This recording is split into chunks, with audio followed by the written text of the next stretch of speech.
Oke, Assalamualaikum warahmatullahi wabarakatuh. Sebelumnya, perkenalkan nama saya Jeki Hendrian. Saya merupakan salah satu mahasiswa Universitas Cyber Asia, Prodi Informatika, kelas IF 302.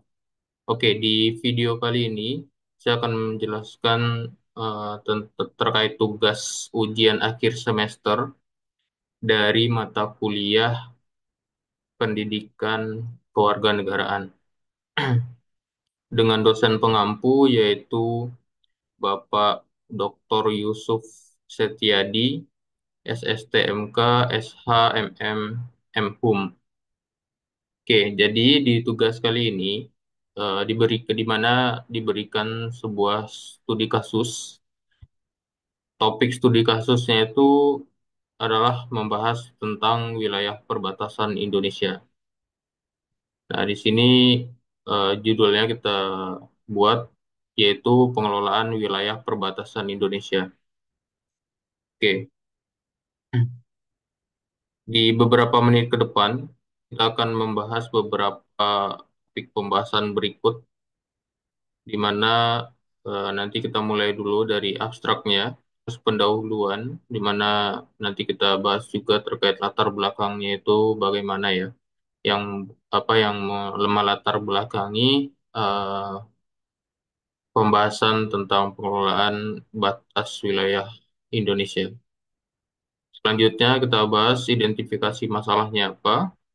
Setelah itu kita bahas setelah kita identifikasi masalahnya, terus nanti kita bahas ya di bagian pembahasan. Terus nanti kira-kira kita coba tarik kesimpulan dan kita coba berikan ya beberapa rekomendasi yang bisa diambil dalam melakukan pengelolaan wilayah perbatasan Indonesia itu bagaimana. Terus nanti terakhir pasti ada ya referensi-referensi yang kita ambil dalam pembahasan kali ini. Yang pertama kita bahas dulu terkait abstraknya, di mana wilayah perbatasan Indonesia itu memiliki posisi strategis dalam politik, ekonomi, sosial budaya, dan keamanan ya. Di mana yang kita tahu daerah atau wilayah Indonesia itu merupakan wilayah strategis, di mana dengan eh, berbatasan langsung dengan negara 10 negara melalui darat, udara, dan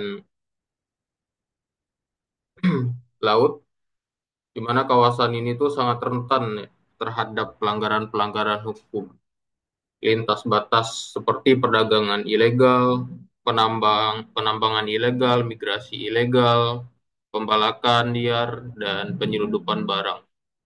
Terus ada pencurian ikan, perompakan, hingga human trafficking. Pengelolaan perbatasan itu mencakup penyelesaian masalah delimitasi dan demarkasi serta pengawasan terhadap aktivitas ilegal. Diharapkan eh, penelitian ini tuh bertujuan mengidentifikasi kira-kira permasalahan apa saja atau permasalahan aktual dan nantinya akan diberikan beberapa rekomendasi strategis pengelolaan yang efektif, diharapkan menjadi pedoman ya bagi pembuat kebijakan tentunya untuk menciptakan pengelolaan perbatasan yang lebih baik dan berkelanjutan. Nah, di sini coba kita tarik keywordnya atau beberapa kata kunci ya terkait pembahasan di sini, di mana terdapat perbatasan, wilayah, pelanggaran, dan negara. Itu beberapa keyword ya yang kita gunakan dalam pembahasan kali ini. Nah, selanjutnya kita masuk dulu ke bagian pendahuluan. Nah, di sini kita bahas dulu untuk latar belakangnya. Indonesia itu sebagai negara kepulauan terbesar di dunia ya, yang kita tahu saat ini, itu memiliki perbatasan yang strategis mencakup wilayah darat, laut, udara, dan berbatasan langsung dengan 10 negara. Kawasan ini itu memiliki peran krusial dalam berbagai aspek kehidupan negara, seperti politik, ekonomi, budaya, sosial, dan pertahanan. Sebagai garis pertahanan pertama, kawasan perbatasan itu sangat memegang peranan penting dalam menjaga kedaulatan negara dan menghadapi berbagai ancaman, baik ancaman militer atau ancaman non-militer. Oke. Beberapa ancaman yang sering terjadi itu meliputi seperti perdagangan ilegal, penyeludupan, dan eksploitasi sumber daya alam. Itu yang sangat sering terjadi saat ini. Banyak sekali berita-berita yang menginformasikan bahwasanya banyak sekali pelanggaran-pelanggaran hukum yang dilakukan oleh oknum-oknum tertentu ya. Contohnya seperti pencurian ikan di Laut Indonesia yang dilakukan oleh warga negara asing melakukan pencurian sumber daya alam yang ada di Indonesia. Di mana biasanya itu sering terjadi ya di garis-garis perbatasan gitu ya. Itu sangat rawan terjadi eh, aktivitas-aktivitas ilegal. Oke, ancaman di perbatasan laut itu seperti tadi ya, eh, illegal fishing atau pencurian ikan contohnya, tidak hanya merugikan perekonomian, tetapi juga merusak lingkungan laut. Nah, di perbatasan darat tuh kegiatannya tuh seperti human trafficking dan perdagangan ilegal itu menjadi tantangan serius ya bagi aparat-aparat atau petugas penegak hukum dan tentunya pastinya itu merupakan tugas kita bersama ya, untuk menjaga kedaulatan negara. Pengelolaan kawasan perbatasan itu menghadapi banyak kendala terutama itu terkait delimitasi atau penentuan batas wilayah dan demarkasi atau penandaan batas wilayah, pengawasan dan penegakan hukum yang belum efektif, implementasi regulasi seperti Undang-Undang Nomor 26 Tahun 2007 tentang Tata Ruang dan Undang-Undang Nomor 17 Tahun 2007 tentang Rencana Pengembangan Jangka Panjang Nasional. Kendala implementasi regulasi ini itu mencakup kurangnya koordinasi antar instansi, keterbatasan anggaran, dan tantangan geografis seperti wilayah yang sulit dijangkau. Oke, pendekatan penelitian literatur. Nah, penelitian ini tuh menggunakan pendekatan kualitatif dengan menganalisis berbagai literatur terkait pengelolaan kawasan perbatasan Indonesia. Sumber utama yang digunakan dalam penelitian meliputi seperti yang disebutkan sebelumnya, mulai dari Undang-Undang Nomor 26 Tahun 2007 tentang Tata Ruang yang mengatur penentuan batas wilayah darat, laut, dan udara. Selanjutnya ada Undang-Undang Nomor 17 Tahun 2007 tentang Rencana Pembangunan Jangka Panjang Nasional yang mencakup aspek pengelolaan kawasan perbatasan. Selain itu, terdapat peraturan pemerintah eh, Perpres atau Peraturan Presiden Nomor 5 Tahun 2010 tentang pengelolaan kawasan perbatasan negara yang berisi kebijakan dan strategi pengelolaan kawasan perbatasan. Selanjutnya ada Peraturan Menteri atau Peraturan Menteri Nomor 13 Tahun 17 dan Tahun 2017 tentang pengelolaan kawasan perbatasan negara yang memberikan pedoman teknis dalam pengelolaan wilayah perbatasan. Nah, sumber lain yang kita gunakan seperti jurnal dan artikel tentunya yang bahas tentang permasalahan pelanggaran lintas batas dan penyelesaian sengketa. Nah, dari kajian literatur ini, penelitian ini bertujuan untuk yang pertama, menggali permasalahan aktual di kawasan perbatasan. Yang kedua, mengevaluasi efektivitas kebijakan yang ada. Yang ketiga, memberikan solusi yang dapat diimplementasikan untuk pengelolaan kawasan perbatasan yang lebih baik tentunya. Coba kita identifikasi dulu terkait masalah yang ada di sini. Yang pertama itu sengketa batas wilayah. Sengketa batas wilayah yang sering terjadi di Indonesia itu dan negara-negara tetangga, terutama terkait delimitasi atau penentuan garis batas dan demarkasi atau penandaan batas. Nah, konflik di kawasan maritim seperti Laut Cina Selatan atau Laut Natuna menjadi contoh nyata akibat ketidakjelasan dalam perjanjian internasional. Sengketa ini memerlukan diplomasi yang intensif untuk mencegah eskalasi. Selanjutnya ada aktivitas ilegal lintas batas. Berbagai aktivitas ilegal di perbatasan, contohnya seperti illegal fishing atau penyelundupan barang dan pembalakan liar. Selanjutnya ada human trafficking dan perompakan laut. Aktivitas ini sering dilakukan oleh pihak asing dan memperburuk hubungan antar negara, mengancam sumber daya alam dan menciptakan kerugian ekonomi tentunya. Minimnya infrastruktur dan pengawasan di wilayah perbatasan memperparah kondisi saat ini. Nah, begitu pentingnya ya menjaga garis perbatasan antar negara untuk menjaga kedaulatan negara dan menjaga perekonomian negara juga. Selanjutnya di sini ada ketimpangan pembangunan di kawasan perbatasan. Nah, wilayah perbatasan itu sering terabaikan ya dalam pembangunan infrastruktur dan sosial ekonomi, sehingga menciptakan kesenjangan dengan wilayah pusat, keterbatasan fasilitas seperti jalan, pelabuhan, dan komunikasi. Yaitu mengakibatkan yang pertama sulitnya pengawasan wilayah, yang kedua penurunan kualitas hidup masyarakat perbatasan dalam pendidikan, kesehatan, akses, dan publik. Nah, itulah pentingnya ya sebuah pemerataan pembangunan itu, baik itu di pusat kota atau di daerah-daerah perbatasan. Nah, selanjutnya pengelolaan sumber daya alam yang rentan. Kawasan perbatasan kaya akan sumber daya alam, namun pengelolaan yang tidak terstruktur membuatnya rentan terhadap eksploitasi ilegal, seperti pencurian ikan atau illegal fishing dan penambangan ilegal. Selanjutnya ada eksploitasi hutan yang tidak terkendali. Konflik antar negara sering timbul akibat pengelolaan yang tidak transparan, di mana ini sangat mengancam ya terhadap kelestarian sumber daya alam yang dimiliki oleh negara Indonesia.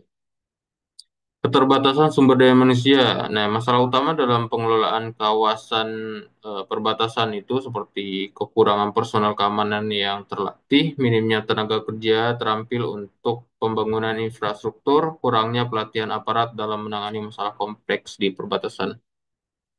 Sebenarnya kita kita itu sudah menyediakan ya prajurit atau aparat-aparat penegak hukum seperti TNI, Polri, Tentara Nasional Republik Indonesia atau Polisi Republik Indonesia atau Polri untuk menjaga perbatasan ya. Cuman memang kita tuh berharap ya semoga terus dilatih karena memang mereka adalah tameng utama ya dalam menjaga perbatasan negara Republik Indonesia ini. Hanya kurangnya koordinasi antar instansi dan negara tetangga. Efektivitas pengelolaan kawasan perbatasan itu memerlukan yang namanya koordinasi yang erat antar instansi pemerintah, yaitu yang peran utama tadi seperti TNI, Polri, Kementerian Luar Negeri, dan pemerintahan daerah. Nah, tantangan utama itu seperti kesenjangan komunikasi antar instansi, kurangnya kerjasama strategis dengan negara tetangga dalam hal keamanan hukum, pembangunan ekonomi. Ancaman terhadap keamanan dan kedaulatan negara. Kawasan perbatasan merupakan garis pertahanan pertama yang menghadapi ancaman signifikan, seperti yang tadi perompakan laut, penyeludupan senjata, dan infiltrasi kelompok teroris. Terus ada klaim wilayah juga yang kita khawatirkan ya. Ada beberapa takutnya, khawatirnya ada beberapa tindakan ilegal seperti klaim wilayah, di mana dia ngeklaim daerah tertentu merupakan em, kepemilikan mereka gitu. Nah, itulah yang harus kita antisipasi ya. Pengelolaan keamanan yang buruk dapat menyebabkan instabilitas politik dan ekonomi nasional. Coba kita bahas ya beberapa permasalahan-permasalahan yang terjadi. Pertama kita bahas dulu permasalahan di kawasan perbatasan Indonesia. Pertama kita bahas dulu terkait delimitasi dan demarkasi wilayah, di mana delimitasi ini menentukan batas wilayah berdasarkan kesepakatan atau hukum internasional. Demarkasi ini merupakan penandaan fisik batas di lapangan. Jadi eh, kalau misalkan teman-teman di sini udah pernah ke perbatasan-perbatasan antar negara itu pasti adanya tanda-tanda fisik yang ada seperti gerbang dan lain-lain atau gapura seperti itu ya. Nah, di mana di sana tuh terdapat tanda-tanda fisik ya. Inilah dia yang dinamakan dengan demarkasi tadi gitu. Nah, masalahnya sering muncul karena ketidaksesuaian peta antar negara, terutama di wilayah seperti Laut Cina Selatan dan Laut Sulu. Sengketa ini sering terkait dengan pulau-pulau kecil dan sumber daya alam.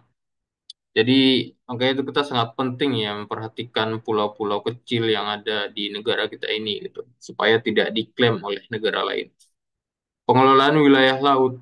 Nah, wilayah laut Indonesia termasuk zona ekonomi eksklusif atau ZEI sangat penting untuk keamanan sumber daya alam dan perdagangan internasional. Tantangan utama meliputi illegal fishing, perombakan laut, dan klaim wilayah oleh negara lain di Laut Natuna. Langkah-langkah yang bisa kita lakukan seperti patroli laut, penegakan hukum, dan kerjasama bilateral. Wilayah perbatasan darat. Nah, wilayah darat ini seperti Kalimantan yang berbatasan langsung ya dengan negara-negara tetangga, Papua dan Nusa Tenggara memiliki tantangan terkait peta infrastruktur dan sengketa seperti Ambalat. Penyelesaian sengketa memerlukan diplomasi intensif dengan negara tetangga, seperti contohnya tuh negara tetangga kita yaitu Malaysia, Papua Nugini, dan lain-lain.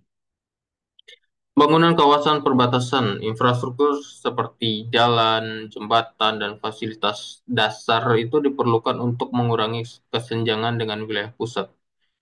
Kekurangan pembangunan membuat masyarakat rentan terhadap pengaruh budaya dan ekonomi negara tetangga, serta membuka peluang aktivitas ilegal seperti penyeludupan. Nah, ini contoh gambaran dari peta negara Indonesia saat ini. Yang kedua, pengelolaan batas wilayah dan permasalahan terkait, sengketa dan penyelesaian batas wilayah, sengketa di Laut Cina Selatan dan Laut Sulu sering diselesaikan melalui diplomasi, arbitrasi internasional, dan negosiasi bilateral. Penting untuk memastikan bahwa batas laut dihormati demi kelestarian sumber daya dan stabilitas kawasan. Pengaruh aktivitas lintas batas terhadap keamanan nasional. Aktivitas ilegal seperti illegal fishing, penyeludupan barang, dan perompakan laut mengancam ekonomi dan kedaulatan negara. Solusinya pengawasan tegas, peningkatan kapasitas aparat keamanan, dan kerjasama antar negara. Peran diplomasi dalam pengelolaan batas wilayah. Diplomasi internasional memainkan peran penting dalam menyelesaikan sengketa dan melindungi wilayah perbatasan. Forum ASEAN dan kerjasama internasional digunakan untuk menjaga kepentingan nasional. Selanjutnya, tantangan dalam pengelolaan kawasan perbatasan Indonesia. Keterbatasan infrastruktur dan sumber daya itu yang pertama. Banyaknya kawasan perbatasan berada di daerah terpencil seperti Papua dan Kalimantan sehingga sulit dijangkau. Kekurangan jalan pelabuhan dan sumber daya manusia memperburuk pengelolaan wilayah. Inilah pentingnya ya, yang namanya pemerataan tadi, pemerataan bangunan gitu, supaya kita bisa dengan mudahnya memantau batas-batas wilayah kita, supaya tidak diklaim oleh negara lain. Terus yang kedua, penyelesaian sengketa perbatasan yang kompleks. Yang pertama, beberapa sengketa belum memiliki penyelesaian final, meskipun telah dilakukan negosiasi internasional. Proses diplomasi yang panjang sangat penting untuk menjaga hubungan damai. Yang ketiga, peningkatan kerjasama dengan negara tetangga. Pengelolaan kawasan perbatasan membutuhkan kerjasama intensif dalam bidang keamanan ekonomi dan pengelolaan sumber daya. Beberapa rekomendasi yang bisa diberikan itu yang pertama, peningkatan diplomasi internasional dan penyelesaian sengketa. Diplomasi aktif itu diperlukan untuk menyelesaikan sengketa batas wilayah melalui dialog damai di forum internasional seperti PBB dan ASEAN. Selanjutnya, penguatan kesepakatan bilateral terkait delimitasi dan demarkasi penting untuk mencegah yang namanya ketegangan. Selanjutnya ada penegakan hukum terhadap aktivitas ilegal, di mana di sini pemerintah harus tegas terhadap tindakan atau aktivitas-aktivitas ilegal yang dilakukan oleh warga negara asing yang masuk ke negara Indonesia demi menjaga kedaulatan negara Republik Indonesia. Nah, di sini pemerintah perlu memperkuat pengawasan terhadap illegal fishing, penyeludupan, dan human trafficking. Diperlukan kehadiran lebih banyak aparat keamanan seperti TNI dan Polri, serta kerjasama erat dengan negara tetangga untuk menekan aktivitas ilegal. Pembangunan infrastruktur dan kesejahteraan masyarakat perbatasan itu juga harus diperhatikan, di mana alokasi anggaran untuk infrastruktur seperti jalan, pelabuhan, fasilitas kesehatan, dan pendidikan itu harus ditingkatkan. Pembangunan sosial ekonomi perlu difokuskan untuk mengurangi kesenjangan dengan wilayah pusat, tentunya peningkatan kapasitas sumber daya manusia. Pertama di sini yang harus diperhatikan adalah pelatihan dan pendidikan aparat di kawasan perbatasan harus diperkuat. Selanjutnya, pembangunan kapasitas masyarakat setempat dalam kewirausahaan dan pengelolaan sumber daya alam berkelanjutan diperlukan untuk meningkatkan ketahanan ekonomi dan sosial.